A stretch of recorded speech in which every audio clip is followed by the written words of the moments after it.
माझ्या तमाम परभणीतील लोकांना मला एक आवाहन करायचंय, जे दिल्लीमध्ये आंदोलन चालू आहे सोनम वांगचुक यांचं, विद्यार्थ्यांच्या हक्कासाठी लढतायत, अकाउंटेबिलिटीसाठी लढतायत, तर आपण परभणीकर म्हणून दिल्लीला जाऊ शकत नाही।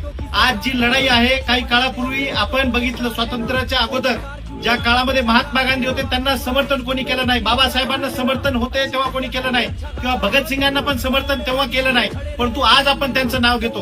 परंतु ही परिस्थिती बदलायला पाहिजे। आज सोनम वांगचुक आपल्यामध्ये आहे तर त्यांना आज समर्थनाची गरज आहे। त्याचमुळे आपण परभणीमध्ये 20 तारखेला कलेक्टर ऑफिसच्या समोर 10 वाजता 100 लोकांचं उपोषण आणि बाकी लोकांचं एक प्रतिकात्मक आंदोलन त्या दिवशी ठेवलेलं आहे, 10 ते संध्याकाळी 5 वाजेपर्यंत।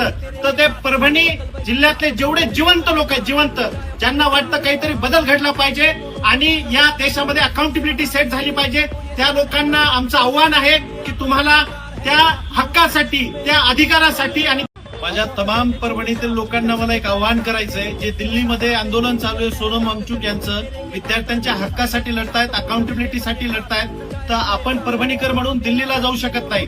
आज जी लढाई आहे, काही काळापूर्वी आपण बघितलं, स्वातंत्र्याच्या अगोदर ज्या काळामध्ये महात्मा गांधी होते त्यांना समर्थन कोणी केलं नाही, बाबासाहेबांना समर्थन होते तेव्हा कोणी केलं नाही, किंवा भगतसिंगांना पण समर्थन तेव्हा केलं नाही, परंतु आज आपण त्यांचं नाव घेतो। परंतु ही परिस्थिती बदलायला पाहिजे। आज सोनम वांगचुक आपल्यामध्ये आहे तर त्यांना आज समर्थनाची गरज आहे। त्याचमुळे आपण परभणीमध्ये 20 तारखेला कलेक्टर ऑफिसच्या समोर 10 वाजता 100 लोकांचं उपोषण आणि बाकी लोकांचं एक प्रतिकात्मक आंदोलन त्या दिवशी ठेवलेलं आहे, 10 ते संध्याकाळी 5 वाजेपर्यंत। तर ते परभणी जिल्ह्यातले जेवढे जिवंत लोक आहेत, जिवंत ज्यांना वाटतं काहीतरी बदल घडला पाहिजे आणि या देशामध्ये अकाउंटेबिलिटी सेट झाली पाहिजे, त्या लोकांना आमचं आव्हान आहे की तुम्हाला त्या हक्कासाठी, त्या अधिकारासाठी आणि माझ्या तमाम परभणीतील लोकांना मला एक आवाहन करायचंय, जे दिल्लीमध्ये आंदोलन चालू आहे सोनम वांगचुक यांचं, विद्यार्थ्यांच्या हक्कासाठी लढतायत, अकाउंटेबिलिटीसाठी लढतायत, तर आपण परभणीकर म्हणून दिल्लीला जाऊ शकत नाही।